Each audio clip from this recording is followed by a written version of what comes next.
Em dezembro de 2016, foi ao ar o programa mais assistido da TV Câmara de Novo Hamburgo, com mais de 17 mil visualizações somente no YouTube do nosso canal Legislativo. O Vitalidade, que completa em 2024 12 anos, trouxe um bate-papo sobre vesícula biliar, refluxo e má digestão. Estreia agora aqui pelo canal 16 da Claro uma versão atualizada do mesmo programa. O entrevistado continua sendo o Dr. Marcelo Souto, médico cirurgião geral e do aparelho digestivo, especialista em hérnia, vesícula, refluxo, obesidade e câncer do aparelho digestivo. Souto atende também no Hospital Santa Casa de Porto Alegre, onde faz parte do serviço de transplante de fígado e de rim. Marcelo, seja muito bem-vindo novamente aqui no nosso programa Vitalidade, o programa mais assistido da história da TV Câmara, então, como eu falei agora na abertura do programa. Olá, é um prazer imenso estar aqui de novo, eu agradeço o convite e fico muito feliz que o programa tenha tido tanta audiência. Marcelo, você tem uma gama bem grande de especialidades, né? Gostaria que comentasse um pouquinho, então, sobre a tua formação e as especializações, que já mudou bastante desde o nosso último bate-papo em 2016. Eu sou natural de Porto Alegre e fiz a graduação e a especialização em cirurgia geral em Porto Alegre e fui para São Paulo para fazer a residência em cirurgia do aparelho digestivo. Acabando essa especialização, eu retornei para Porto Alegre e desde então tenho trabalhado tanto lá quanto aqui em Novo Hamburgo e São Leopoldo, na região do Vale dos Sinos, nessa área de cirurgia, claro, hérnias, doenças da vesícula, que é o mais comum, até outras doenças muito importantes, como os cânceres do aparelho digestivo, a obesidade, e mais recentemente, desde 2022, eu ingressei no serviço de transplante de fígado e de rim da Santa Casa de Porto Alegre. Agora, no mês de setembro, como estávamos comentando antes do início do programa, nós temos a data em alusão, então, ao incentivo ao transplante, né, que vem por meio da campanha Setembro Verde. O transplante, a área cirúrgica, ela já é uma área muito apaixonante por si só, e o transplante ele traz uma nova abordagem, uma amplificação dessa situação em que a gente tem pacientes muito graves que realmente estão precisando de um procedimento que pode mudar completamente. Então são pessoas que a gente encontra no momento crítico assim da vida e que tem uma possibilidade de ter uma reviravolta e uma grande melhora na saúde, no bem-estar com o transplante. A gente enfrenta, claro, uma cirurgia que tem a limitação a existência de doadores.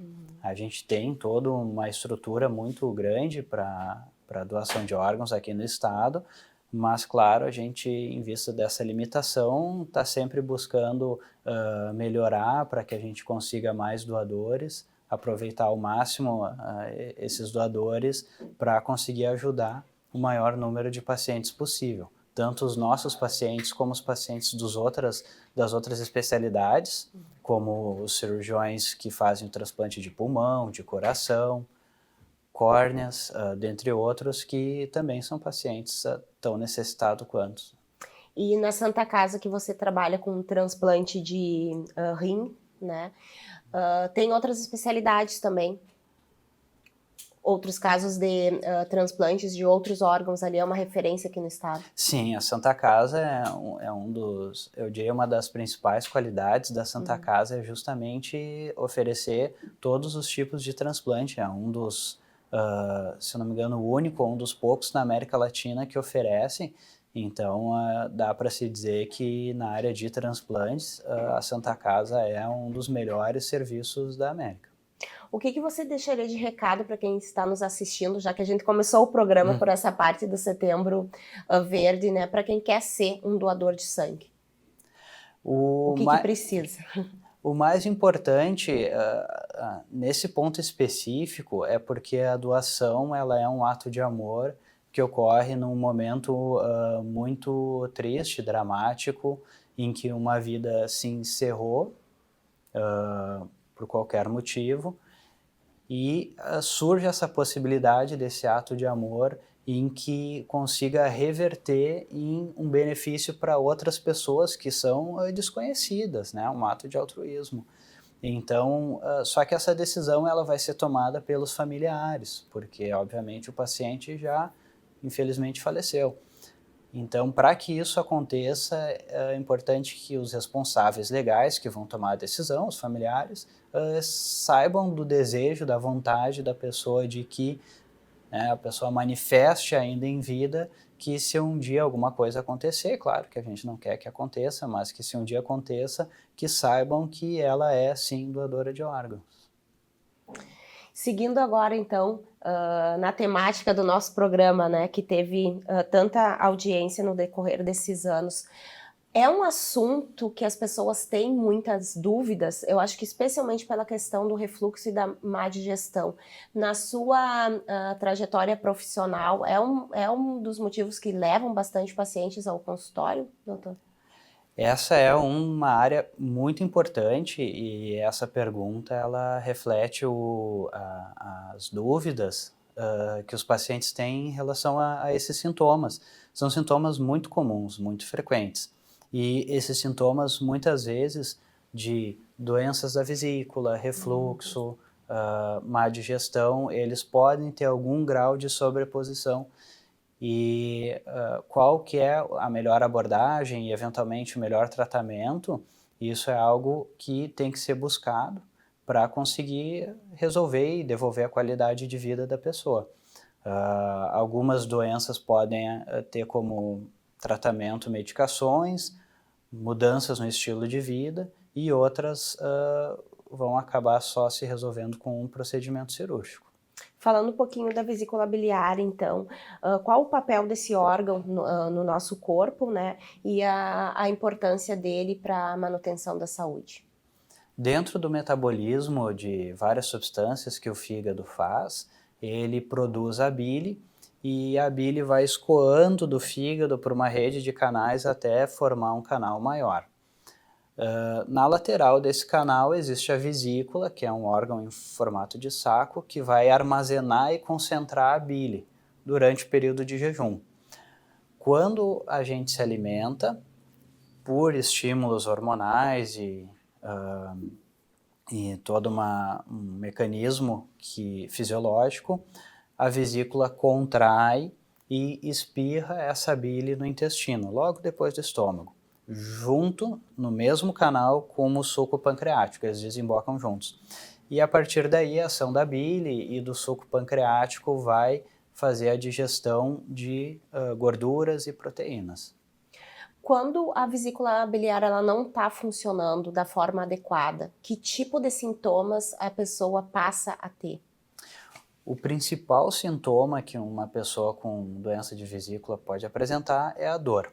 A dor da vesícula, ela geralmente é bem caracterizada abaixo da costela, à direita, pode ser também mais centralizada na boca do estômago, e essa dor geralmente é uma dor intensa, com uma duração de meia hora, 1 hora, e depois, à medida que a vesícula vai relaxando, a dor tende a ceder.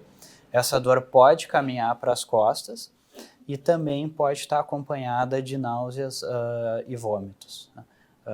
Esse é o principal sintoma das doenças do funcionamento da vesícula e é o motivo que leva à investigação de alguma alteração nela. A gente sabe que podem acontecer, né, pedras na vesícula e, além disso, quais outras complicações, quais outras doenças atingem esse órgão? A formação das pedras na vesícula pode ou não gerar sintomas. Então, acho que esse é o principal, um dos principais pontos de atenção na consulta, é que nem todo paciente com pedra vai precisar operar a vesícula. A presença de pedras por si só é uma indicação relativa, existe uma chance de no futuro ela vir a incomodar, então, digamos, eu tenho 20, 25 anos e tive o diagnóstico de pedras na vesícula, mas não sinto nada. Bem, existe uma chance ao longo dos próximos 30, 50, 60 anos, sei lá, que essas pedras venham incomodar. Então, é uma indicação relativa. mas as complicações que as pedras na vesícula causam, como quadros de dor, ou quando alguma das pedras começa a querer migrar da vesícula. Ela pode entupir a vesícula e causar um quadro de inflamação, uma infecção, uma colicistite aguda, ou ela pode entrar naquele canal que vai do fígado para o intestino, que eu mencionei antes, pode entupir esse canal, levando a pessoa a ficar amarelada, ou pode, na saída, junto com o canal do pâncreas, que eu mencionei antes, fazer um quadro de pancreatite aguda. As pedras na vesícula são a principal causa de pancreatite aguda. Então, a partir do momento que surgem essas complicações, um quadro de dor ou as complicações, aí sim está formalmente indicado o tratamento das pedras na vesícula, que hoje é a remoção do órgão todo, de toda a vesícula, através da cirurgia. E hoje nós temos cirurgias que não são mais tão invasivas, né, ou feitas através de laser, a tecnologia mudou bastante desde 2016 para cá.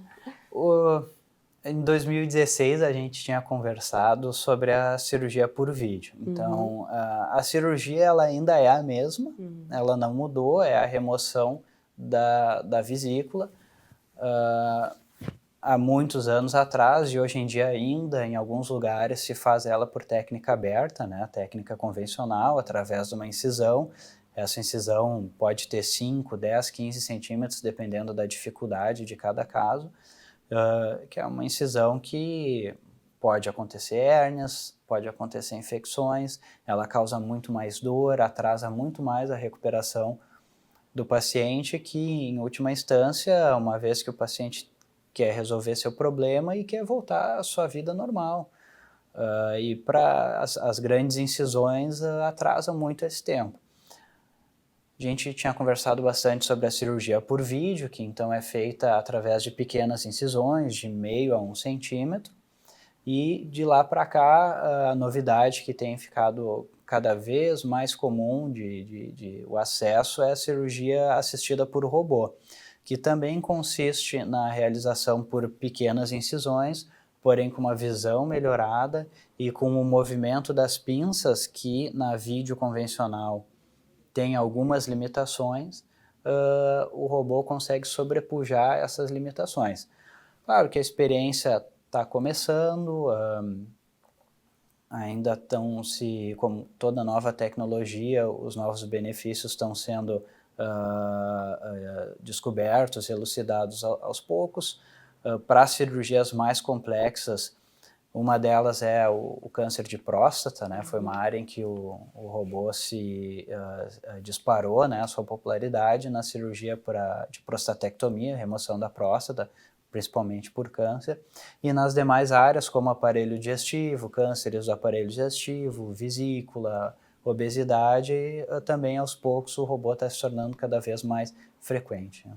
As pessoas que têm a sua vesícula retirada integralmente, seja por qualquer das técnicas, como é o processo e que cuidados ela tem que ter após esse procedimento? Ela consegue ter uma vida normal?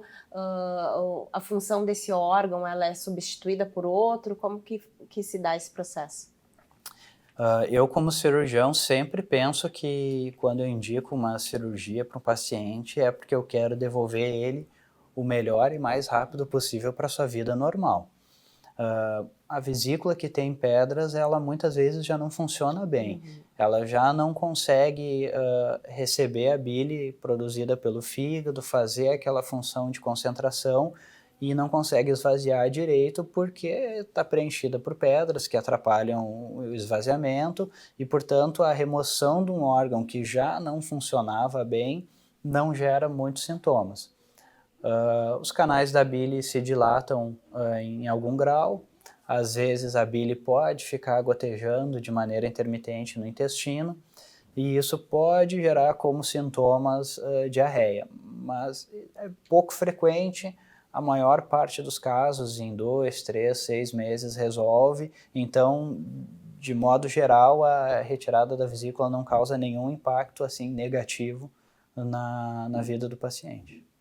E cuidado com a alimentação nessa vida pós a retirada. Tem que ter alguma preocupação especial, assim, de comer alimentos menos gordurosos? Ou... Claro que isso é uma preocupação que todo mundo deve ter, né?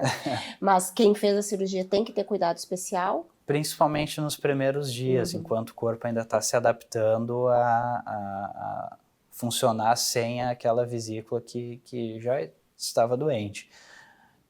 Nos primeiros dias, sim, evitar alimentos mais pesados.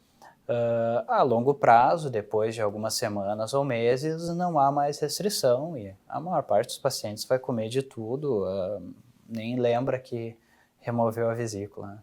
Tem alguma diferença sintomática, assim, para quem tem pedras nos rins e na vesícula? É diferente? Sim, os quadros da vesícula estão bem associados com a alimentação.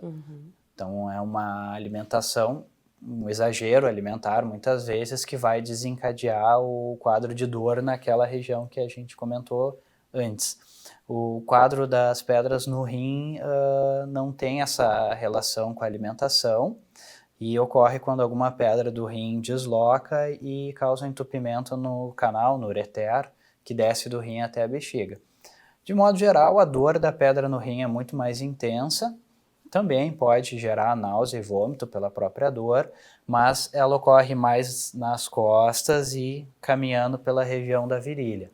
Então ela tem um padrão um pouco diferente e muitas vezes o paciente já teve crises anteriores de pedra nos rins, o que ajuda também a separar. Aí, claro, uma crise de dor forte que leva o paciente a procurar um atendimento de urgência,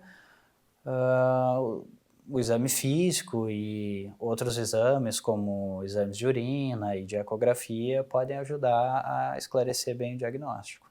Nas ecografias é comum também se identificar no rim nódulos ou cistos, né? É diferente de pedras? E na vesícula também tem esse tipo de doença, assim, de enfermidade que acomete? Ou na vesícula são somente as pedras mesmo? Isso é um efeito geral do avanço da medicina que é muito interessante. Os exames estão cada vez mais populares, que é bom que a gente consiga fazer exames e diagnosticar mesmo os problemas em mais pessoas, mas surge com isso os achados incidentais dos exames. Exames de modo geral, ecografia, tomografia, ressonância, etc. Exatamente, nas ecografias nos rins é muito comum a ocorrência de cistos. Os pacientes perguntam, né, porque leem o laudo e tem um cisto no fígado, tem um cisto no rim, tanto no fígado quanto no rim, não tem problema, são achados normais, mais frequentes com o avanço da idade, a partir dos 50 anos, e não são motivos de preocupação. Nódulos aí já não são cistos, eles são sólidos, né, o cisto sempre tem um conteúdo líquido. O nódulo que é sólido, esse sim merece investigação. Pode eventualmente ser um nódulo benigno, que não mereça atenção, mas pode sim ser um tumor maligno.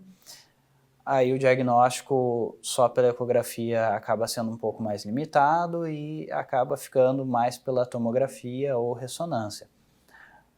Na vesícula, além das pedras, tem também outros diagnósticos que os exames podem mostrar.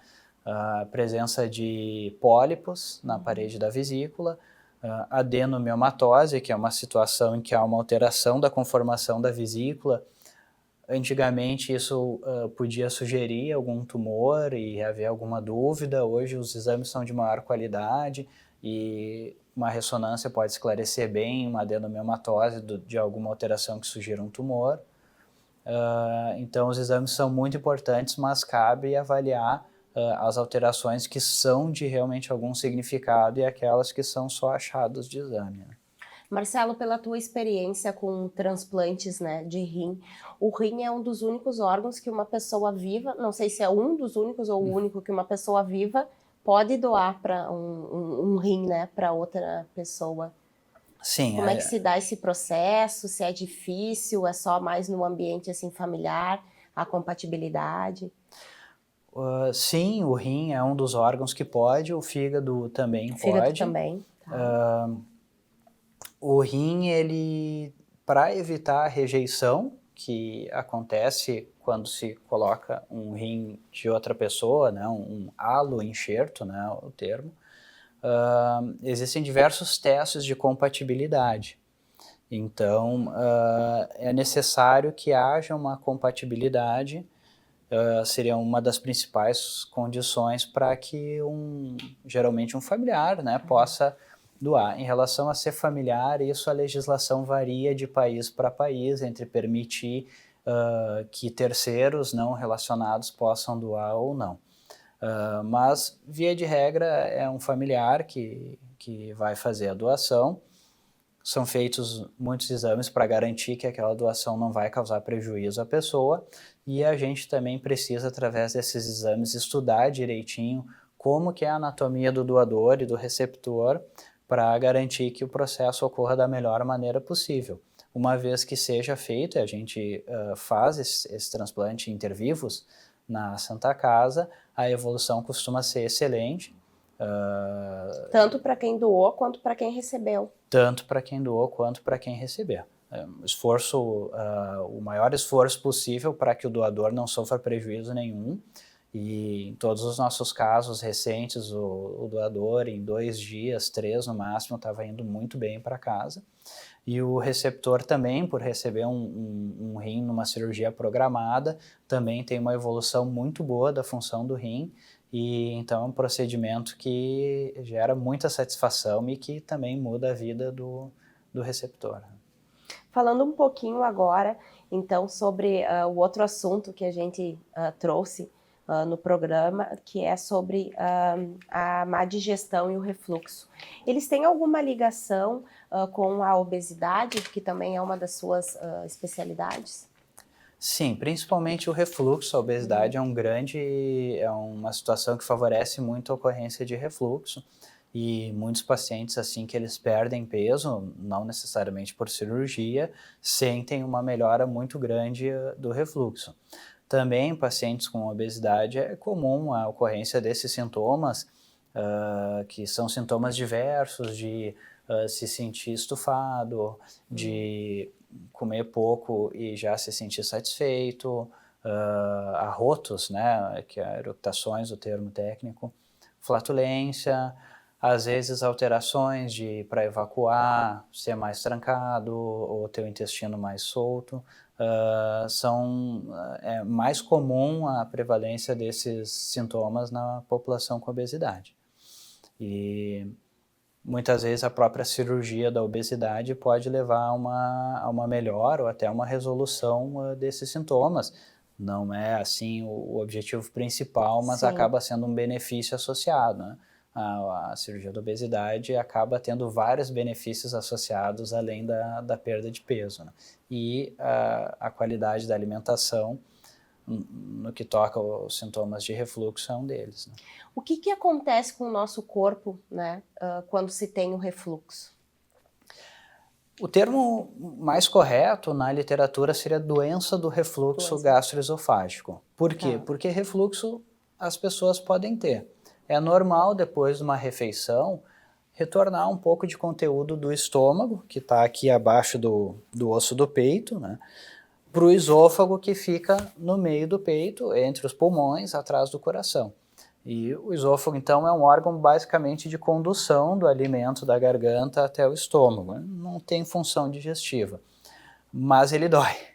E à medida que ocorre o refluxo, ele limpa, empurra esse conteúdo que voltou adiante, e isso acontece na maior parte das pessoas sem nenhuma repercussão. A doença do refluxo gastroesofágico é quando isso acontece de uma maneira patológica que gera sintomas, que são principalmente uma queimação atrás do osso do peito e a regurgitação. E esse refluxo, ele às vezes sobe tanto e pode causar repercussões em outros órgãos, como quadros de rouquidão, tosse e asma de difícil tratamento, até desgaste do esmalte dentário. Tal pode ser a gravidade desse refluxo. E quando se faz os exames, como a endoscopia, que é o principal exame, se vê de fato algumas feridas, né, erosões na região do esôfago que mostram como ele está machucado por esse refluxo, que, de novo, é um refluxo que fugiu do que é o normal, né? E o exame mais indicado, então, para diagnosticar, como o senhor falou, a doença do refluxo é a endoscopia. A endoscopia é o principal exame. Ela identifica essas erosões, que é classificada em graus. Então, existem desde o grau mais leve até o grau considerado mais grave das erosões causadas pelo refluxo, e mais uma gama de outras alterações que estão associadas com a doença do refluxo gastroesofágico. A hérnia de hiato é muito comum e pode ser identificada na endoscopia. O refluxo pode eventualmente causar um estreitamento, uma estenose do esôfago, também pode ser identificado. E em situações, eu diria mais de exceção, alterações na mucosa, né, que é a pele que recobre o esôfago, que podem ser de natureza pré-maligna ou até evoluir para uma malignidade, para um câncer. O que seria a hérnia de hiato que você falou um pouquinho antes? Entre o peito e a barriga existe um músculo, diafragma, que é o nosso músculo da respiração, um dos principais músculos da respiração. E existem pequenas aberturas nesse músculo para passar a aorta, a veia cava, as estruturas vasculares e o esôfago. E essa pequena abertura, que é um anel muscular, ela fica justinha no esôfago. Quando ocorre um alargamento e não fica mais tão justo, isso acaba levando ao estômago a subir em direção ao tórax. E nos exames de imagem e na endoscopia se vê, de fato, o início do estômago dentro do tórax, entre os pulmões, numa região que não é para ele estar. A hérnia, por si só, ela não é um grande problema, mas ela é um grande favorecedor do refluxo. Então, de modo geral, a hérnia e o refluxo andam de mãos dadas, mas uma hérnia, por si só, não obriga a cirurgia. E alguns pacientes têm refluxo sem ter hérnia, né? Mas via de regra eles andam de mãos dadas. E além dessas alterações físicas, né, que podem levar ao refluxo, à doença do refluxo, a alimentação ou o estado emocional da pessoa costuma ter uma ação sobre isso também? Claro, é muito importante. A alimentação ela pode favorecer, e existem alguns alimentos bem conhecidos que favorecem o refluxo. A gordura, alimentos ricos em gordura, são um dos grandes favorecedores do refluxo. A bebida alcoólica também favorece o refluxo, e isso é por um mecanismo direto de ação no músculo, que é um músculo circular que mantém o finalzinho do esôfago fechado para que o conteúdo do estômago não retorne. E se esse músculo está frouxo, relaxado, que ocorre o refluxo, isso é favorecido por alimentos gordurosos, por bebida alcoólica, café, chocolate. O nosso chimarrão aqui no Rio Grande do Sul interfere? É difícil de dizer. Um dos problemas do chimarrão é a temperatura da água. Mas sim, tem muitos pacientes que têm piora do refluxo ao consumir chimarrão. É uma pena, às vezes obriga a deixar de lado o hábito para melhorar do sintoma, né? E um outro hábito de vida, o tabagismo, também, claro, além de uma enormidade de outros malefícios que causa, também pode piorar os sintomas do refluxo. E quais hábitos a pessoa pode inserir na sua rotina ou eliminar da sua rotina, além dessas questões, né, que o senhor falou da gordura, da bebida alcoólica e mesmo do cigarro, para diminuir as crises ou atenuar as crises da doença de refluxo? Esse é um assunto muito interessante. Quais são as medidas comportamentais não farmacológicas que a gente pode lançar mão para ajudar o paciente? A primeira delas é muito importante, mas também é muito difícil, e quem trabalha com obesidade sabe, a perda de peso. Não necessariamente o paciente é obeso, mas existe uma grande tendência de que com a diminuição do peso reduz o sintoma. Mas, claro, falar é muito fácil, conseguir a perda de peso é muito difícil, a perda de peso sustentada também é muito difícil e, claro que em alguns casos selecionados entra a nossa atuação como cirurgião, mas antes da gente entrar como cirurgião, o paciente com obesidade está sujeito a muitas complicações possíveis e pode avaliar por uma equipe multidisciplinar para conseguir melhorar a qualidade de vida, incluindo a questão dos sintomas do refluxo. Perda de peso, ponto 1. Segundo ponto, e essa é uma medida um pouco curiosa, é elevar a cabeceira da cama. Sempre se reforça que é elevar mesmo através da base da cama, não só colocar muitos travesseiros atrás da cabeceira, né? Então, essa elevação pode facilitar, porque à noite ocorre muito refluxo. Evitar os alimentos gatilho, eles não necessariamente são os mesmos para todas as pessoas, mas são aqueles que eu mencionei principalmente. Evitar esses alimentos tende a diminuir. Evitar uma alimentação com volume muito grande, tentar comer pouquinho e muitas vezes ao dia. E tentar evitar de se deitar logo após a refeição. Então, as principais medidas não farmacológicas para o refluxo. Mas para quem tiver um refluxo, uma doença de refluxo mais severa, também existe tratamento medicamentoso para auxiliar nesse desconforto e nessas dores que ele causa? Essa é uma área muito interessante. O principal remédio é o omeprazol e todos os outros similares que fazem parte da classe dos inibidores da bomba de prótons, que é a bomba de prótons que faz o estômago ser ácido da maneira que ele é. Então, essas medicações, pantoprazol, lansoprazol, esomeprazol, etc., eles agem tirando a acidez do estômago e removendo a acidez melhora muitos sintomas, né? Tem surgido nos últimos anos, a gente até acho que comentou brevemente, uma preocupação com os malefícios do omeprazol a longo prazo. Na mídia a gente vê bastante informações sobre isso, discussões. Tem surgido cada vez mais evidência científica acumulada, ainda não está tão claro qual é o impacto. Não parece ser um impacto enorme, mas existe uma sugestão de aumento no risco de demência, de aumento no risco de pneumonia, outras alterações de magnésio, de cálcio. Não parece ser um motivo que proíba de se usar a medicação. Mas como toda medicação, eu sou muito partidário da gente usar com parcimônia.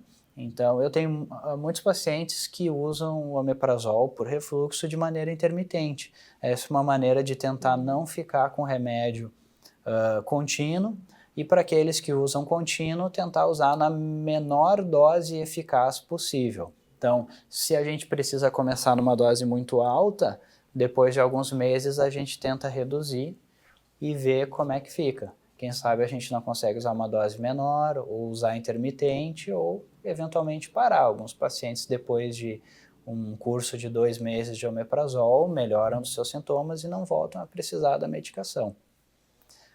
Existem alguns casos mais graves que podem se beneficiar da cirurgia. Existe a cirurgia anti-refluxo, a funduplicatura, que chama. Então, essa cirurgia busca restabelecer a anatomia, corrigir a hérnia de hiato que a gente mencionou antes, se ela existir, e fazer uma certa gravata com o estômago ao redor do esôfago, para que quando haja alimentação, que haja uma distensão do estômago, essa gravata aperte e impeça o conteúdo. Uma cirurgia que também traz um ganho muito grande de qualidade de vida. Muitos pacientes vão deixar de usar a medicação. Claro que exige que sejam feitos vários exames, além da endoscopia, para se certificar de que está bem indicado o procedimento, mas é uma alternativa que nessas situações bem indicadas traz muita satisfação para o paciente. Falando um pouquinho agora de má digestão, dispepsia e má digestão são sinônimos? Dá para dizer que sim. Tem outro termo que se usa muito e que são termos difíceis de explicar, é gastrite, né? O que é a gastrite? Quase todo exame de endoscopia que se vê o médico que está fazendo o exame enxerga alguma alteração, uma erosão, uma alteraçãozinha na mucosa do estômago, uma vermelhidão, e a gente vê no laudo gastrite enantematosa, gastrite erosiva, seja numa região do estômago, o antro, o fundo, o corpo. E qual é a correlação desse achado com a biópsia que ele faz? Porque ele teve o achado, ele tirou um pedacinho, mandou para análise. A análise vai trazer algumas informações da biópsia. Se tem a bactéria, o Helicobacter pylori, que é uma bactéria que gosta de morar no estômago, se adapta a esse ambiente ácido, e vai avaliar a mucosa do estômago também. E às vezes o patologista, que é o médico que vê a biópsia, pode também descrever uma gastrite crônica ativa, em atividade ou não. Mas a correlação entre o que o patologista encontra, o que o endoscopista descreve e o sintoma do paciente, ela não é muito boa. Então, uma gastrite no exame, uma gastrite na biópsia, não quer dizer que o paciente tenha sintoma. E às vezes ele vai ter sintoma e não vai ter esses achados na biópsia.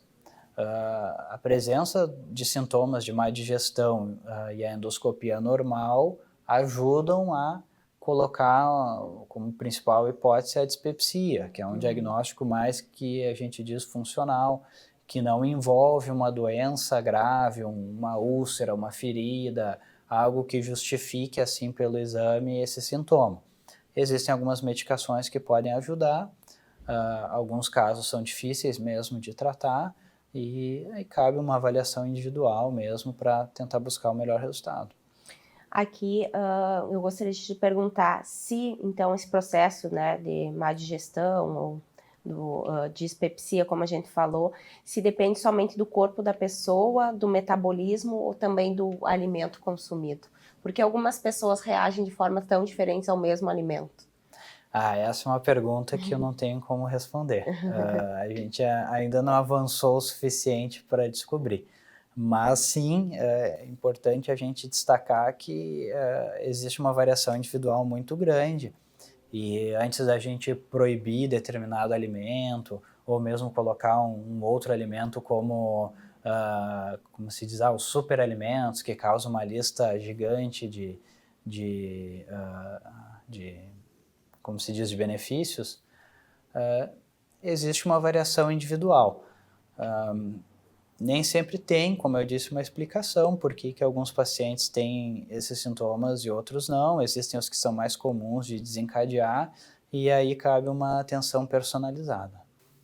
Esse programa, como eu falei no início, né, ele foi o mais visualizado no nosso canal do YouTube. Ele foi reprisado também na TV Câmara inúmeras vezes, né? Mas esse assunto em específico, né, vesícula biliar, refluxo e má digestão, na sua concepção, por que chama tanto a atenção das pessoas e por que tantas dúvidas, né, em relação a esse tema para ele ser tão buscado? É uma preocupação muito grande da população em geral com o seu bem-estar, e a alimentação é um dos pilares principais da nossa vida. A gente vive muito do nosso dia em torno da alimentação, seja o tempo para fazer as 3 refeições, as pessoas que gostam de cozinhar ou que têm tempo e disposição para cozinhar, o prazer envolvido num jantar, em algum evento, alguma alimentação específico.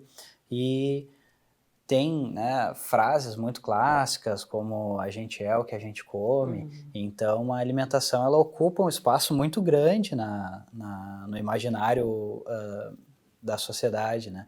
E é normal que a gente queira saber o que faz bem e o que não faz, e tentar procurar o melhor possível para que a gente possa ter uma vida com longevidade e com qualidade de vida.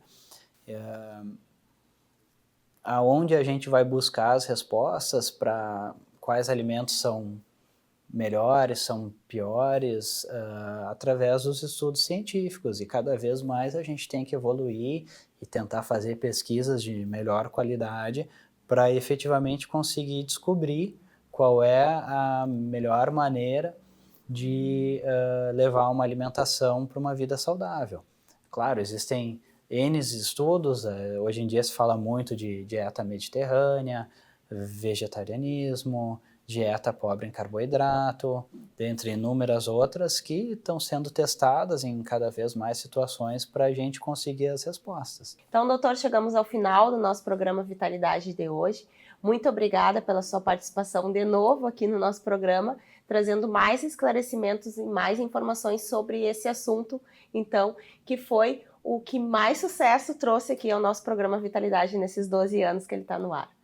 Eu que agradeço o convite e a amizade e espero no futuro retornar também. Desejo um sucesso. Nossa conversa de hoje sobre vesícula biliar, refluxo e má digestão chegou ao fim. Conversamos com o Dr. Marcelo Souto. O programa será reprisado aqui pela TV Câmara NH, canal 16 da Claro, e youtube.com/TV Câmara NH. Muito obrigada pela sua audiência e até a próxima semana.